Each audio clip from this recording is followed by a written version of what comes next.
High, good afternoon. আজকে আমি recipe করব পটল ভাপা।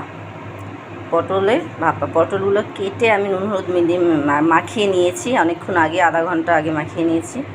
এখন এই পটল ভাপার জন্য লাগবে, আমি নারিকেল দেব, নারিকেল কোড়া, কাঁচা লঙ্কা আর সর্ষে। আমি এগুলোর সাথে একটু নুন আর হলুদ দিয়ে এগুলো একসাথে পেস্ট করব। আগে আমি পটলগুলো ভাজা বসিয়ে নিই। তেল দিয়েছি, তেল গরম হয়ে গেছে। এটা আমি পুরোটাই সর্ষের তেলে রান্নাটা করব, পটলটা ভাজা বসাবো। এদিকে পটলটা ভাজা হোক, আমি এদিকে এই মশলাগুলো পেস্ট করে নিই। মশলাগুলো এর মধ্যে দিয়ে নিয়েছি, এবার পেস্ট করব।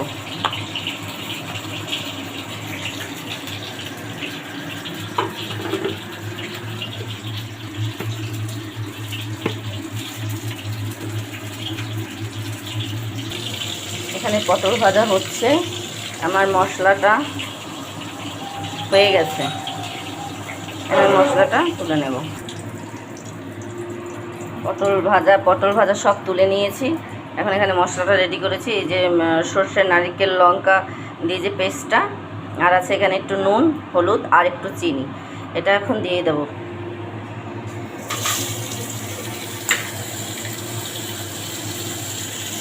একটু জল দিয়ে দেব।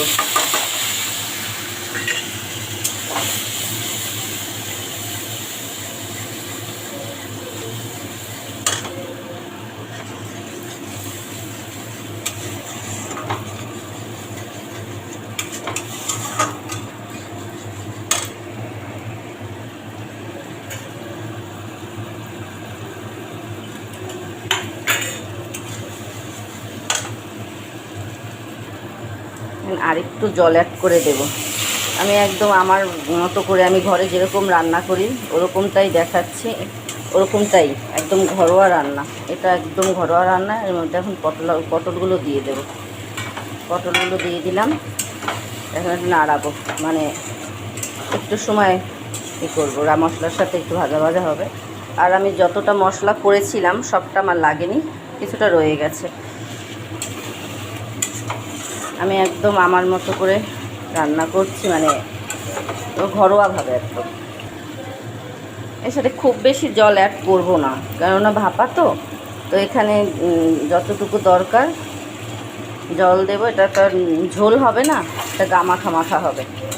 মানে মশলাটা টেনে গিয়ে তেলটা বেরোবে, একদম গামাখা মাখা হবে, এরকম হবে আইটেমটা।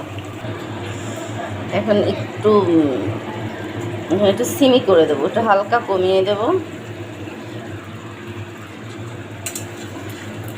5 মিনিট ফুটবে, ফোটার পরে এটা নামিয়ে দেবে। এখানে আর কিচ্ছু দরকার নেই, সব কিছু ঠিকঠাক আছে, নুন চিনি সব ঠিকঠাক হয়েছে। এখানে জাস্ট 5 মিনিট ফুটবে, তারপরে একটু ঝোলটা টেনে যাওয়ার পর নামিয়ে দেবো।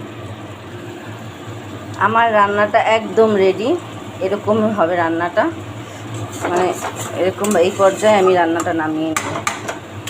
একদম কমপ্লিট আমার রান্না।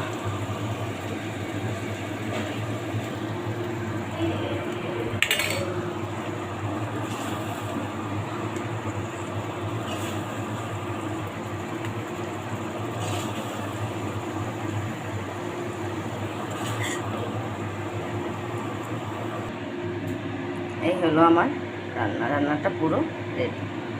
Thank you.